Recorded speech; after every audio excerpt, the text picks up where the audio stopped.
आज का एक हमारा क्लास है जो कौन सा है कि एरर आते हैं चार्जिंग। ठीक है, कैसे एरर आते हैं रुकिएगा थोड़ा सा। चार्जिंग लोगो दिख रहा होगा। ठीक है, उसके बाद कुछ ऐसा एरर आता है। ठीक है, चार्जिंग जब भी हम यूज करते हैं तो उसके दौरान ऐसी एरर आती है। तो ये एरर क्यों आते हैं और इसको हम फाइंड कैसे करते हैं। ठीक है, तो ये एरर कब आता है। तो ये एरर आता है चार्जिंग जब भी हम यूज करते हैं, यूएसबी कनेक्ट करते हैं, तो उसके दौरान ये एरर हमारे आते हैं। ठीक है, तो ये क्यों आते हैं और इसको हम कहाँ से फाइंड कर सकते हैं। ठीक है, तो ये एरर कौन से होते हैं चार्जिंग रखते टाइम। बेसिकली हमारा ये एरर जो है ये रहते हैं टेम्परेचर का। ठीक है, टेम्परेचर किस किस का नापा जाता है। देखिए, चार्जिंग सेक्शन जब अगर हम पूरा पढ़ते हैं ना तो उसके अंदर क्या रहता है कि अगर सारी चीजें जो है वो आईसी सेंस करती है, कंप्लीट है, तभी जाके हमारा चार्जिंग सेक्शन क्या होता है, पूरा का पूरा एक्टिव होता है। ठीक है, तो ये सेंस जो है कौन सी दिक्कत कर रही है, टेम्परेचर की। अब टेम्परेचर का सेंस कहाँ कहाँ से प्रॉब्लम हो सकती है, तो देखिए इसके लिए अलग अलग जगह हो सकती है। ठीक है, पर्टिकुलर कोई एक चीज नहीं है कि इस जगह से हर मॉडल के अंदर आपको अलग अलग जगह से फॉल्ट ये मिल सकते हैं। ठीक है, तो बेसिकली अगर देखा जाए तो ये एरर हमारे कहाँ कहाँ से आते हैं। तो टेम्परेचर का एरर है सिंपल सा। तो टेम्परेचर जब भी चार्जिंग रखते हैं उसके दौरान अगर बैटरी का टेम्परेचर सही से नहीं है, ठीक है, अगर बैटरी टेम्परेचर के अंदर प्रॉब्लम है तो जो इसकी चार्जिंग आईसी है, जो इसकी पावर आईसी है, जो भी इसको सेंस कर रही है जिस मॉडल में, वो सेंस करेगी और उसको पता चलेगा कि बैटरी का टेम्परेचर सही नहीं है, तो उस वक्त क्या करेगा, वो चार्जिंग सेक्शन को स्टॉप कर देगा। ठीक है, कि आगे कोई प्रॉब्लम और ना हो इसलिए। दूसरी चीज है कि बैटरी सही है फिर भी ये एरर आता है, तो कहाँ से आ सकता है। तो बैटरी की जो लाइन सेंस कर रही है हमारी टीएच की लाइन, उसके अंदर अलग अलग मॉडलों में अलग अलग डिवाइडर सर्किटें यूज होती है। अगर उन सर्किट के अंदर डिवाइडर में किसी रजिस्टर की वैल्यू कम ज्यादा हो जाती है या कोई रजिस्टर ओपन हो जाता है, तो उस कंडीशन में भी ये टेम्परेचर एरर हमारी आती है। तीसरी चीज है कि डिवाइडर किस पे काम करता है, तो डिवाइडर जो है हमारे इनपुट के ऊपर काम करता है। अगर डिवाइडर सर्किट को इनपुट नहीं मिलेगा तो सेंस करने वाले को आउटपुट नहीं मिलेगा, तो उस कंडीशन में भी हमारा क्या है, ये प्रॉब्लम आती है। ठीक है, तीसरी चीज है कि अगर जो सेंस कर रहा है जो भी आईसी, अगर उसको सेंस नहीं मिल रहा है प्रॉपर, तो उस कंडीशन में भी ये एरर हमारे आते हैं। ठीक है, तो बेसिकली कहाँ कहाँ से आते हैं, तो हम थोड़ा थ्योरी देख लेते हैं कि जहां से हमारा बैटरी कनेक्ट होता है वहां से बैटरी का जो सेंस है, ठीक है, टीएच लाइन के जरिए जिस मॉडल में डिवाइडर यूज होते हैं, उन डिवाइडर सर्किट का कभी ग्राउंड या रजिस्टर वैल्यू कुछ भी चेंजेस होता है,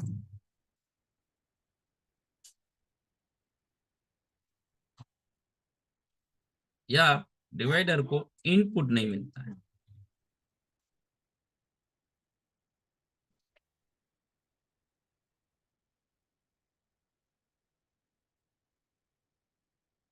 ठीक है, अगर डिवाइडर का इनपुट है और उसका सेंस भी डिवाइडर का सही मिल रहा है, लेकिन जो सेंस करने वाला है वहां तक वो अगर सेंस नहीं पहुंच रहा है हमारा,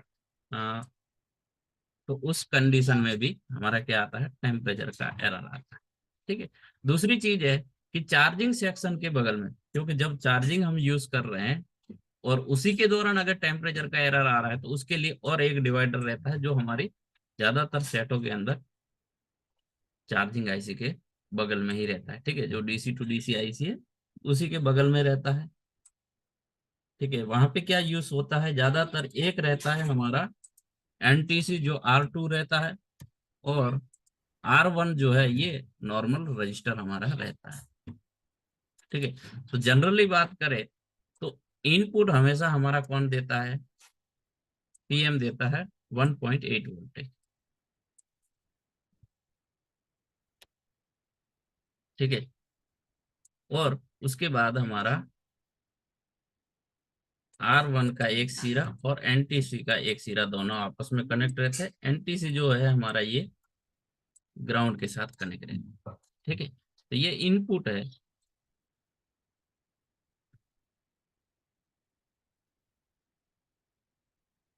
ठीक है। तो यहाँ इस दोनों के बीच में से जो निकलेगा वो क्या निकलेगा, आउट निकलेगा। ठीक है। तो आउट कौन कौन सेंस कर सकता है, डीसी टू डीसी आईसी,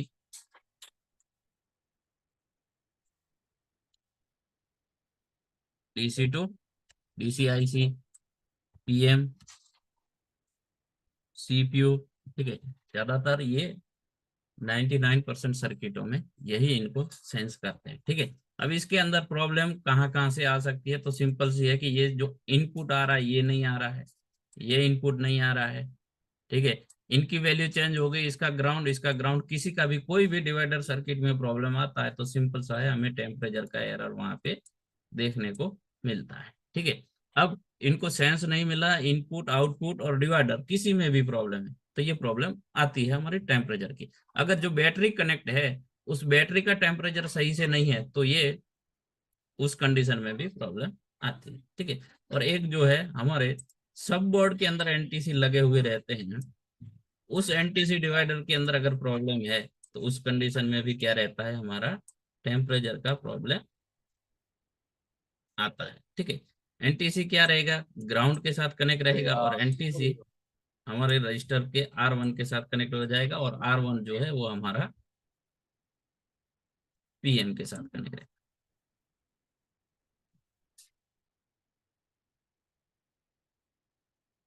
ठीक है। और सेंस जो है बीच वाला, ये अलग अलग आईसी हमारी करती है, इन तीनों में से कोई भी। ठीक है। तो इन्हीं में से हमें फाइंड करना पड़ता है। तो कैसे फाइंड करते हैं इसको, तो चलिए हमारे पास जो अभी प्रॉब्लम आया इसको हम क्या करेंगे, स्केमेटिक की मदद से इसको समझेंगे।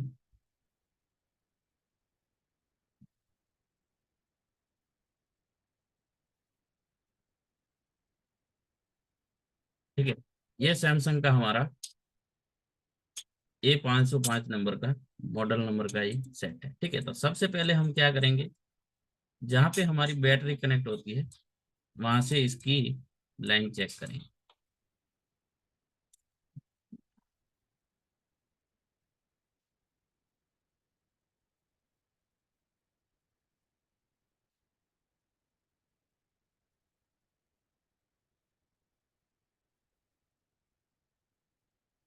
ठीक है। तो यहाँ पे क्या क्या है, वी बैट सेंस जो 1 और 3 नंबर है। ठीक है। अ, 1, 2 और 3 जो है वीबैट का सेंस है, 7 और 8 नंबर ग्राउंड है। ठीक है। 4 नंबर 5 नंबर दोनों का कनेक्शन नहीं है। 6 नंबर की जो लाइन है वो वीबैट ग्राउंड सेंस है। ठीक है। मतलब इस बैटरी कनेक्टर के ऊपर तो कोई भी हमारी एनटीसी की लाइन कनेक्ट नहीं है। ठीक है। दूसरी चीज रहती है, तो फिर एनटीसी कहाँ कहाँ पे रहेंगी। ठीक है। तो जहाँ पे हमारी दूसरी आईसियाँ रहती है, डीसी टू डीसी आईसी, तो वहां पे भी हमें एनटीसी देखने को मिलती है। ठीक है। और तीसरी रहती है हमारी सब बोर्ड के अंदर, तो उसको भी हमें देखना पड़ता है इस प्रॉब्लम के दौरान। ठीक है।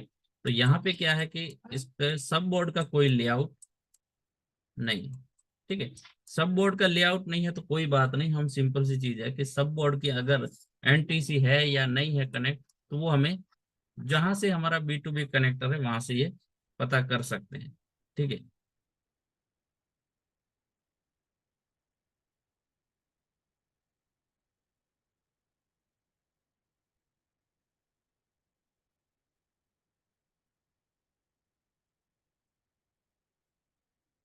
इसी सब भाई।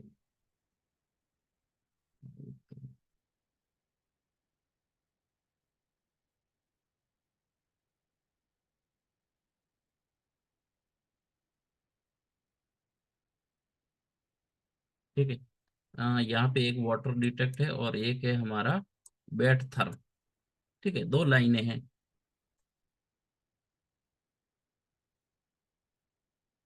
ऊपर से हमारा 2 और 4 नंबर जो है ये हमारी यहाँ पे एक थर्म लाइन है और एक है वाटर डिटेक्ट। ठीक है। तो जो वाटर डिटेक्ट वाला हमारा प्रॉब्लम आता है वो इस लाइन को हम सीसी बोर्ड तक चेक करते हैं, तो वहां पे हमें इसका हाँ, आवाज जो अच्छा नहीं आ कंपोनेंट रहा। जो भी इस जी। आवाज क्लियर है। ठीक है।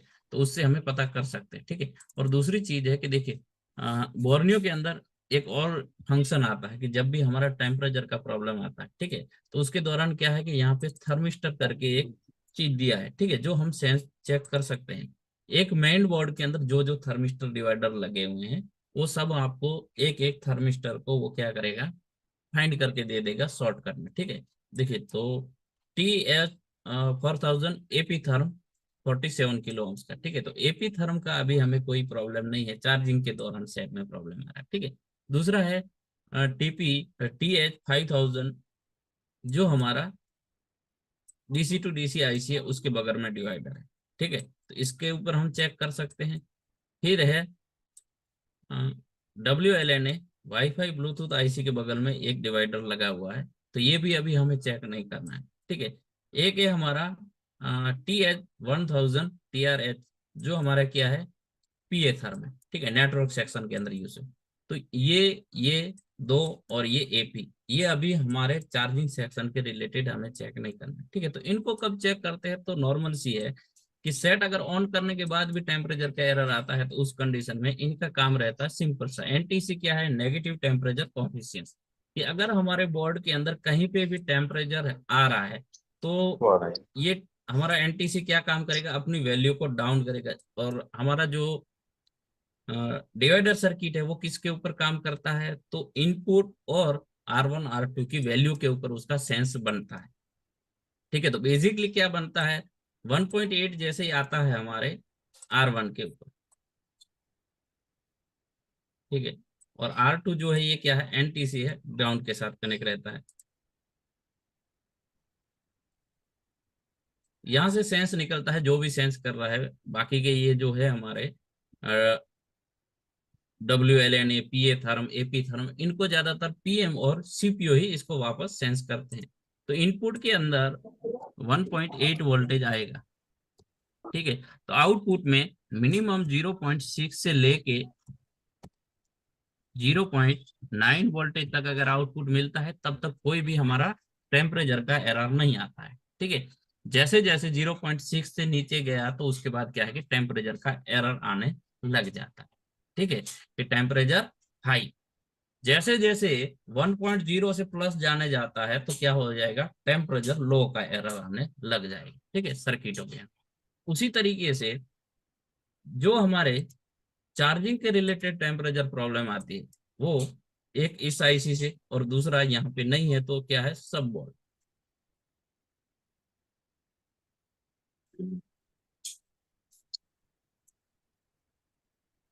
ठीक है। तो देखिए ये इसका सब बोर्ड है, इसके अंदर भी क्या है, 47 किलो ओम्स का एक हमारा NTC यूज किया है, ठीक है। तो हम क्या करेंगे, दो चीज हम सबसे पहले चेक करते हैं, एक ये वाला और दूसरा रहता है हमारे मेन बॉल वाला, ठीक है। दोनों को चेक कर सकते हैं। तो सबसे पहले सब बोर्ड ओपन है, क्योंकि इसका तो सिल निकालना पड़ता है, तो सबसे पहले शुरुआत हम वहीं से करते हैं, सब बोर्ड वाले से, ठीक है। यहाँ पे हम क्या चेक करेंगे, तो यहाँ पे सिंपल सी चीज है, हमें चेक करना है कि सबसे पहले कूल टेस्टिंग, ठीक है। ये हमारा NTC है, तो हम क्या करेंगे, कूल टेस्टिंग करेंगे कि ये ग्राउंड के साथ कनेक्ट है और इसका सेंस कनेक्ट है या नहीं, ठीक है। तो मल्टीमीटर को हम रख देते हैं डायोड मोड के अंदर फिलहाल।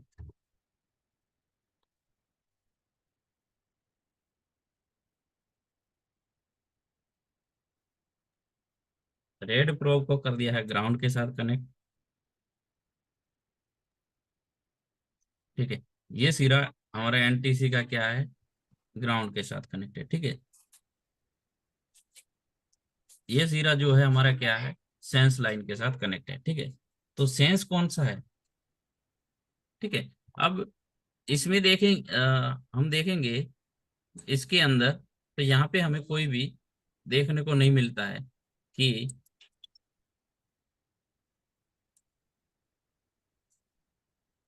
इसका R1 कहाँ पे यूज है, ठीक है। और सब बोर्ड का स्कीमेटिक नहीं है, तो भी हमें पता नहीं कर सकते। अब यहाँ पे जो हमें डायोड वैल्यू देखने को मिल रही है, ये हो सकता है कि R1 की हो चाहे सेंस की हो, ठीक है। तो सबसे पहले क्या करना पड़ेगा, हमें R1 को फाइंड करना पड़ेगा।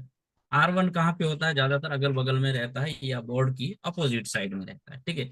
तो उसको सिंपल तरीके से हम चेक कर सकते हैं कि ये वाला जो हमारा ग्राउंड के अलावा वाला सिरा है, इसके अगल बगल में जो कंपोनेंट है वहां पे हमें चेक करना है, ठीक है। तो इसके साथ वैल्यू आ रही है और ये इसका कनेक्शन है, ठीक है। तो अब अगला वाला जो है इसके साथ कनेक्ट नहीं है, ठीक है। तो ये क्या होगा, इसका R1 होगा। अब R1 है तो R1 के ऊपर क्या आना चाहिए, 1.8 वोल्टेज, और सेंस के ऊपर हमारा 0.6 से लेके 0.9 तक। अगर यहाँ तक बन रहा है तो फिर हमें कहाँ तक चेक करना पड़ेगा, मेन बोर्ड तक, कि यहाँ तक आ रहा है या नहीं आ रहा है। अगर यहाँ तक आ रहा है तो फिर आगे हमारे जहां तक इसकी लाइन कनेक्ट है वहां तक हमें चेक करना पड़ेगा, ठीक है। तो हम अभी इसका करेंगे हॉट टेस्टिंग। सबसे पहले इसको लगा देते हैं, यूएसबी कनेक्ट करते हैं,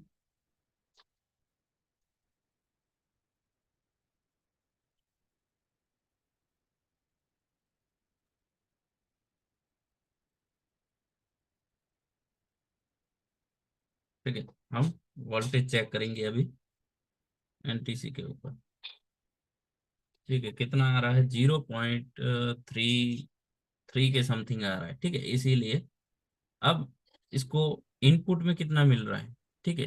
तो इनपुट में देखिए क्या है, 0.0051, ठीक है। तो कुछ भी नहीं मिल रहा, जब तक यहाँ पे इसको 1.8 नहीं मिलेगा तब तक ये हमारा हम फाइंड नहीं कर सकते, ठीक है। तो 1.8 वोल्टेज कहाँ से देना है, अगर स्केमेटिक रहता तो बता देता कि यहाँ से कहीं से भी इसको देना है 1.8, ठीक है। तो किसी न किसी पिन के साथ हमें कनेक्शन दे देता, लेकिन यहाँ पे ऐसा कुछ होता नहीं, ठीक है। तो देखिए ज्यादातर इसको 1.8 जो हमारा आईओ वाला रहता है ना, डिफॉल्ट वाला, उसी को दे देते हैं, और वही डिवाइडर के अंदर इनपुट वोल्टेज रहती है, ठीक है। तो यहीं पे हम देखते हैं कि कोई आईओ सप्लाई है हमारी, ठीक है। वही आएगी वीडीडी, पीडीएम 2.8, 3.52C का है ये,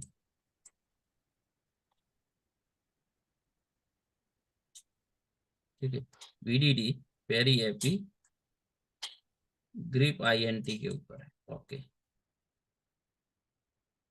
वीडीडी क्यू पेरी एपी 1.8, ठीक है। ठीक है, तो ये कहाँ पे है, तो ये डिफॉल्ट सप्लाई, ठीक है, जो बोर्ड में बहुत सारी जगह पे ट्रैवल कर रही है। तो हम इस लाइन का कोई भी कंपोनेंट हमें अगल बगल में देखने को मिलता है, वहां से इसको क्या करेंगे, इनपुट सप्लाई दे के चेक करेंगे सबसे पहले, ठीक है। तो यहाँ पे है,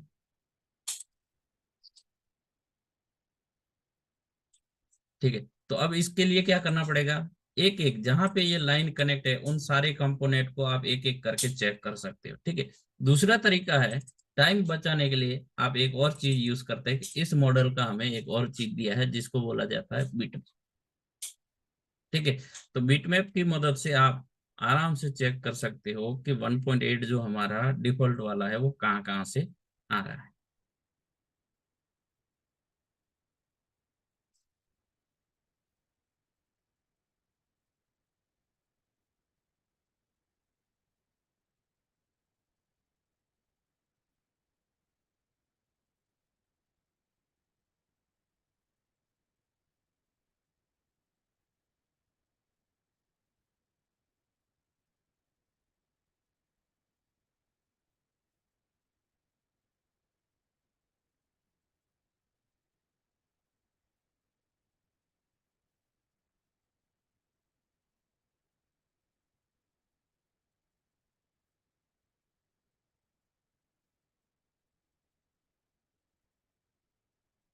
ठीक है। हाँ, यही लाइन है जो पूरे बोर्ड में दौड़ रही है, ठीक है। तो इसका हम देखिए कहीं से भी जंपर उठा सकते हैं, जहां जहां पे इनकी हमें सही से लाइन दिख रही है, जैसे कि इस जो कनेक्टर है इसके बगल में ही एक पॉइंट है, वहां पे से हम जंपर उठा सकते हैं, ठीक है, जो यहाँ पे ही मौजूद है इसी के ऊपर। फिर हम इसका सेंस चेक करेंगे कि सेंस बन रहा है या नहीं बन रहा है।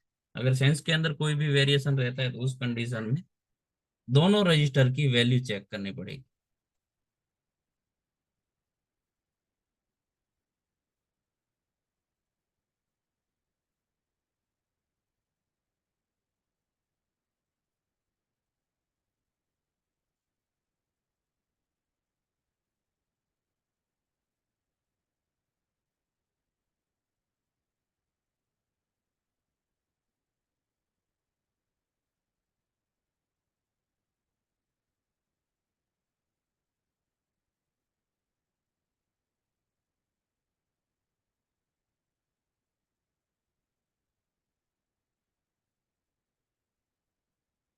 ठीक है, नीचे जहाँ पे हमारा R1 था वहीं पे हमें इसको क्या करना है, जंप करना है। ठीक है, तो R1 कौन सा था, ये वाला था।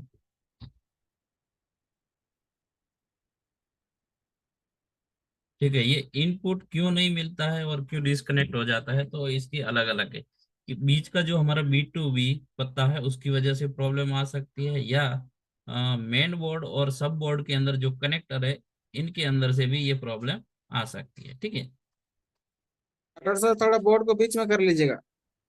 बोर्ड नहीं दिख रहा है क्या साइड में है। अभी? अब ठीक है।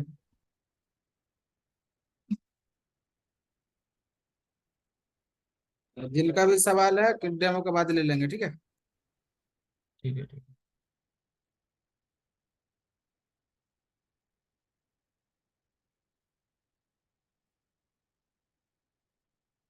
ठीक है। जम्पर हमारा कनेक्ट हो चुका है। अभी क्या करेंगे, इसको वापस हम लगाते हैं।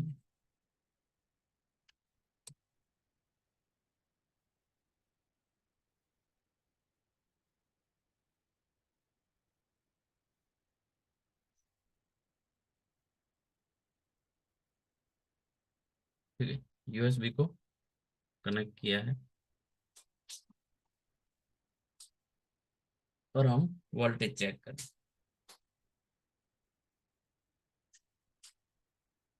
ठीक है, 1.791 मतलब 1.8 वोल्टेज आ गया। अब यहाँ पे कितना बन रहा है, तो 0.745। ठीक है, मतलब 0.8 के करीब ये जो है हमारी वोल्टेज बन रही है। ठीक है, तो इस कंडीशन में हम चेक करेंगे कि पहले जो टेम्परेचर का एरर आता था।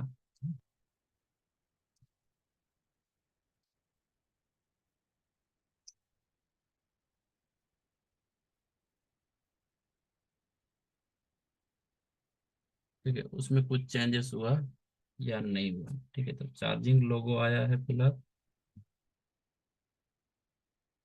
ठीक है, देखिए अभी क्या हो गया हमारा, 15% भी शो कर रहा है।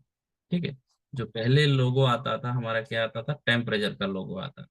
अभी क्या आ रहा है, बैटरी जो है वो 15% चार्ज है।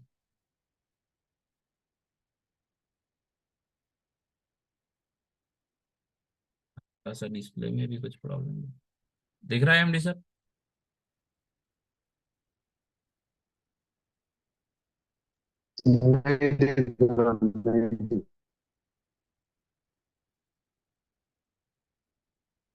ठीक है, तो रहा है। हाँ, ये क्या अभी परसेंटेज आ गया। तो जब तक टेम्परेचर का एरर रहेगा तो क्या है कि चार्जिंग हमारा स्टॉप रहेगा, वो कभी भी आगे नहीं बढ़ेगा। ठीक है, तो जैसे टेम्परेचर का सेंस मिल गया जो सेंस करने वाला था उसको, ठीक है, तो उसके बाद क्या है कि हमारा परसेंटेज इंक्रीज होने स्टार्ट हो जाएगा। ठीक है, तो जब तक टेम्परेचर एरर रहता है चार्जिंग हमारा नहीं बनता है। रिकॉर्डिंग बंद कर दे।